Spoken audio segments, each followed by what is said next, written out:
여러분 안녕하십니까? 우수근입니다. 오늘은요, 12월 23일과 4일로 예정되어 있는 한중일 3국 정상회담, 한중일 3국 정상회담에서 중국과 일본의 노림수는 과연 무엇일까? 라는 주제에 대해서 한번 졸견을 피력할까 합니다. 네, 금방 말씀드린 것처럼 23일하고 24일 중국 청두에서 한중일 3국의 정상이 모입니다. 연례 모임이거든요. 한중일 3국 정상회담이라고 합니다만 중국에서는 시진핑 국가주석이 아닌 리커창 국무원 총리가 나옵니다. 왜 그럴까요? 처음부터 중국은 그렇게 역할 분담을 했습니다. 국가주석의 업무가 많기 때문에 3국일 정상회담은 총리도 일본에서도 총리가 오지 않습니까? 총리도 최정상이기 때문에 총리가 한다라는 식으로 역할 분담해 갖고 리커창 총리가 나오는 것인데, 이 만남보다 사실 더 중요한 것, 그래서 우리가 조금 더 관심을 갖고 봐야 될 것은 양자 간의 회동, 양자 간의 만남입니다. 다시 말씀드리면은 한중 정상회담과 한일 정상회담, 그리고 중일 정상회담인데요. 자, 그렇다면은 이와 같은 일련의 정상회담을 통해서 중국과 일본은 과연 무슨 생각을 하고 있는 것일까요? 먼저 중국의 노림수, 중국의 속내입니다. 중국은 간단하게 말하면요, 현재 한국과 일본이 대립 중에 있지 않습니까? 이 대립되는 한국과 일본의 중재역을 하겠다. 우리가 맏형과 같이 그만 싸워. 우리가 들어주고 우리가 사이좋게 해줄 테니까 라는 중재역을 하면서 지도자 국가로서의 면모를 부각시키고자 하는 그런 것을 최대의 목적으로 하고 있는 것 같습니다. 이를 위해서 한중일 3국 FTA를 촉진시키기 위해서 중국 측에서 많이 양보할 것이다 라는 얘기도 들려나오고 있고요. 그 외에 이 동북아 다자 협력을 위해서 중국이 다양한 제안도 하고 조금 더 적극적으로 한중일 3국이 나서자라는 그런 제안도 할 것으로 예상되고 있습니다. 자, 그렇다면은 이에 비해서 일본의 노림수, 일본의 최대 목표는 무엇일까요? 다름 아닌 미국을 의식한 행보입니다. 다시 말씀드리면요, 미국에 대한 견제 차원, 지금 미국과 일본 사이가 상당히 좋습니다. 안보적으로, 정치적으로 좋습니다만 경제적으로 트럼프 대통령이 일본에 대해서도 다양한 압박을 가하고 있거든요. 몇 번이나 말씀드렸습니다. 그러다 보니까 일본에서 아베 총리에게 미국한테 너무 호구 노릇을 하고 있는 것이 아니냐라는 그런 목소리가 나오고 있습니다. 그래서 아베 총리는 미국 너희가 너무 그러면 우리는 너희의 라이벌인 중국과 더 가까워질 수 있어 라는 측면에서 이번에 중국에 접근하는 모습을 의도적으로 보여주기 위한, 즉 대미 견제 차원에서 중국에 더 다가가려고 하는 것, 그것이 가장 주된 목적인 것이죠. 그런데 가만 이 두 나라의 주된 목적을 보니까요, 그 속에서 우리 대한민국은 보이질 않습니다. 아유, 속상합니다. 정말 속상합니다. 우리 대한민국은 부차적인 존재에 불과한 것입니다.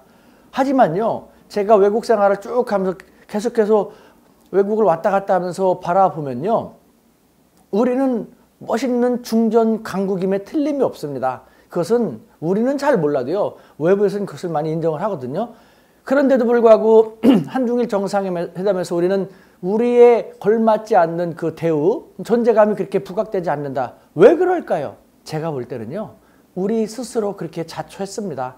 우리가 우리 스스로의 국력 위상을 제대로 파악하지 못하고 과거와 같은 약소국 외교의 형태에서 벗어나지 못했기 때문에 그렇게 된 것이죠. 우리 스스로가 우리는 요만해 라고 생각했는데 주변 국가들이 쟤네들 봐? 그래? 그만큼만 지내 라는 식으로 하지, 아니야 니네 더 크니까 누가 이렇게 하겠습니까? 국익 추구를 위해서 이합집산을 밥 먹듯이 하는 국제사회인데 정말 안타깝습니다. 예를 들면은 중국만, 우리의 대중 외교만 하더라도요, 우리는 어떻습니까?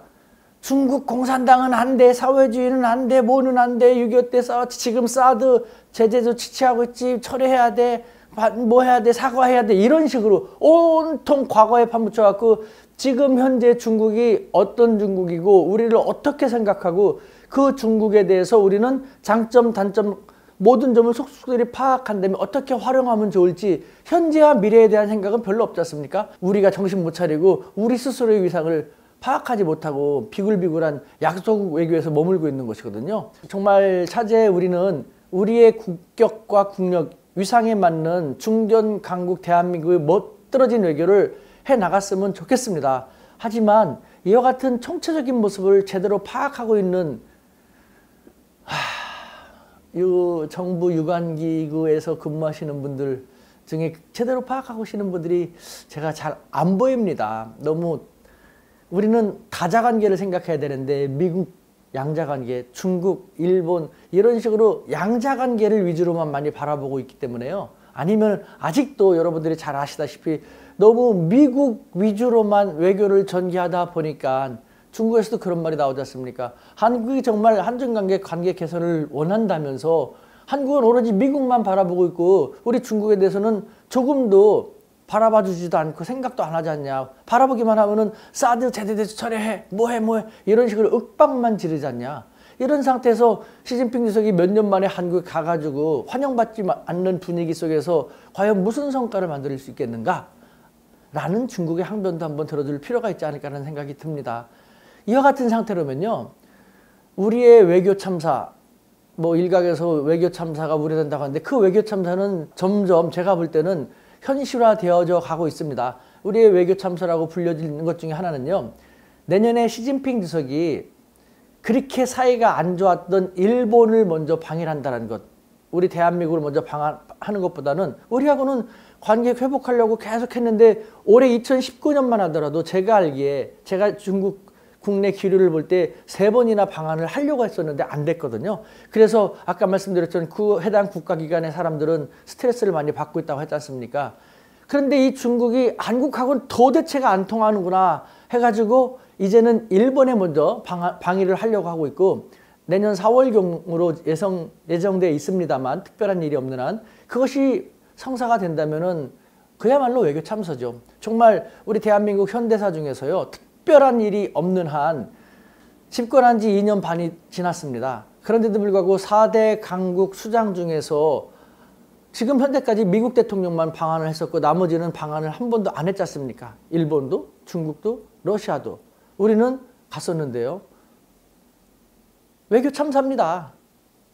너무 아직도 20세기 약소국 외교, 우리들 스스로의 국격이라든가 국력을 깨닫지 못하고 오로지 미국 큰형 말만 듣고 미국만 따라가면 된다라는 그와 같은 외교를 하다 보니까 이와 같은 우리 스스로 외교 참사도 지금 만들어 가고 있지 않습니까? 저는 왔다 갔다 하면서 국내로 왔다 갔다 하면서 이것이 보이는데 외교 하시는 분들은 그게 안 보이나 봐요. 거기에 함몰돼 가지고. 또 이런 말 하는 사람한테는 저 친중파, 친일파 어쩌고저쩌고 이런 황당한 얘기만 아직도 이념에 빠져서 그러고 있으니 얼마나 답답합니까? 연말입니다.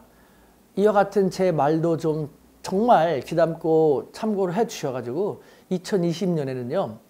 중견 강국 대한민국의 국격에 걸맞는 멋들어진 대한 중견 외교, 돌고래 외교, 조류 외교를 전개해 나갔으면 좋겠습니다. 네, 감사합니다.